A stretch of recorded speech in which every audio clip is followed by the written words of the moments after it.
यह है, एक क्रिश्चियन का मतलब क्या है? जीसस क्राइस्ट, ख्रिस्त क्या मतलब है? क्राइस्ट का मतलब अनॉइंटेड, एन अनॉइंटेड वन, एक मसा किया हुआ। आपकी रियल आइडेंटिटी यही है। अगर आप क्रिश्चियन हैं तो आप मसा किए हुए होंगे और बंधनों से आजाद होंगे।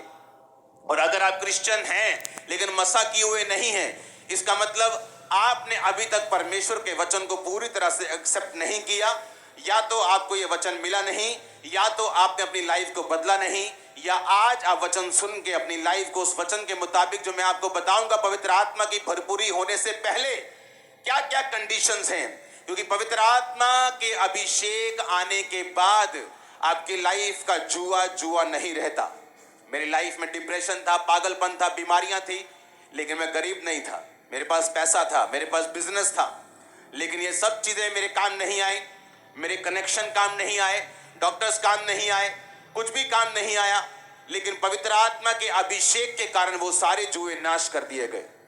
जब पवित्र आत्मा के कारण वो जुआ नाश कर दिया जाएगा तो वो इस तरह से नाश होगा कि दोबारा तुम्हारी लाइफ में, तुम्हारी फैमिली में, तुम्हारी बॉडी में वो शैतान, वो जुआ, वो बंधन कभी वापस नहीं आएगा। इस तरह से भस्म बनाकर, इस तरह से धूल बनाकर उड़ा दिया जाएगा। इस वचन को अब ध्यान से सुनना। आमीन। अब हमें यह बात समझ आ चुकी है कि मुझे बंधनों से छूटने के लिए पवित्र आत्मा का अभिषेक चाहिए। हाँ या ना? आवाज आ रही है पीछे? अब तो अमेरिका का साउंड आनी चाहिए। आ रही है आवाज के नहीं?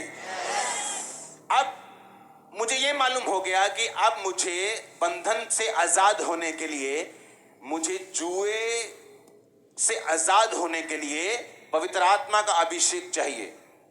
लेकिन बाइबल कहती है पवित्र आत्मा का अभिषेक सबके पास नहीं होता, और वो किन लोगों के पास होता है। आज हम वो चीजों को समझेंगे, अपनी लाइफ में, अपने जीवन में उसे एक्सेप्ट करेंगे। कई बार जो प्रार्थनाएं आप करते हैं, परमेश्वर मुझे बेबी चाहिए, मुझे बांझपन के जुए से आजाद कर, परमेश्वर मुझे इस गरीबी के जुए से आजाद कर, परमेश्वर मुझे इस फेलियर के जुए से आजाद कर, परमेश्वर मुझे इस लिमिटेशन के जुए से, डिले के जुए से आजाद कर, परमेश्वर मुझे गरीबी के जुए से आजाद कर, मुझे फेलियर के जुए से, मुझे अच्छे कैरियर के फेलियर होने से के जुए से आजाद कर। ये सारी प्रार्थनाएं परमेश्वर आपकी सुनता है। और फिर वो क्या करता है? फिर वो अपने दासों से बात करता है कि अपनी कलीसिया को कौन सा वचन देना है। ये आपकी प्रेयर्स हैं जो इस तरह का वचन आज आपके बीच में मैं लेके आया हूं। आपको मालूम होना चाहिए, क्योंकि जब आप मांगते हैं कि परमेश्वर मुझे आजाद कर, तो वचन कहता है कि वो अपने वचन को भेजकर, यीशु मसीह कहते हैं कि वो अपने वचन को भेज के अपने लोगों को चंगा करता है। आज अगर आपने ये वचन सुना और माना, आप पवित्र आत्मा से भरपूर होंगे। और अगर पवित्र आत्मा से भरे, अभिषेक से भरे, तो वो जुआ आज नहीं तो कल बिल्कुल फिनिश होगा। आप उसे देखने पर भी, ढूंढने पर भी ना पाएंगे। बाइबल कहती है अपने दुख को इस तू भूल जाएगा, जिस तरह बहता हुआ पानी जब निकल जाता तो भूल जाता है, उसी तरह तू अपने दुख को बहते हुए पानी के समान भूल जाएगा। आज आपकी जिंदगी में जो परमेश्वर करने जा रहा है वो महान होगा। आमीन। चाहे बरकत आपकी है।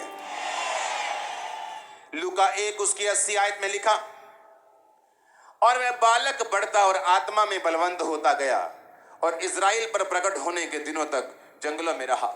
किस बालक की बात हो रही है? यूहन्ना बपतिस्मा देने वाले की बात हो रही है। बढ़ता गया, बलवंत होता गया, आत्मा में बलवंत होता गया और इजराइल पर प्रकट होने के दिनों तक जंगलों में रहा। लूका 4 उसकी 1 आयत, उसमें क्या लिखा? फिर यीशु पवित्र आत्मा से भरा हुआ यरदन से लौटा और 40 दिन तक आत्मा के सिखाने से जंगल में फिरता रहा। जंगल उसमें भी आया, जंगल इसमें भी आया। अब हम पढ़ेंगे पहला शमूएल 23 उसकी 14 आयत को।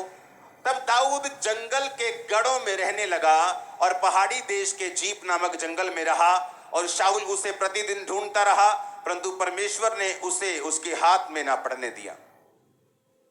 तीनों लाइनों में जंगल आया। इजराइल पर प्रकट होने से पहले यूहन्ना बपतिस्मादाता कहां रहता था? जंगल में। पवित्र आत्मा से बपतिस्मा लेने के बाद, पवित्र आत्मा से भरने के बाद यहोवा पिता ने यीशु मसीह को कहां जाने के लिए बोला? जंगल में।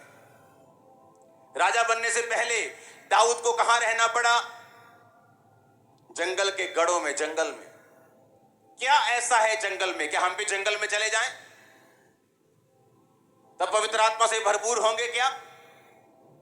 लेकिन जंगल का मतलब है, जब हम पढ़ते हैं उसको बाइबल की ओरिजिनल भाषा में, उसका मतलब है एरिमोस। ग्रीक भाषा का 2048वां शब्द जो जंगल के लिए यूज किया गया, इसका मतलब है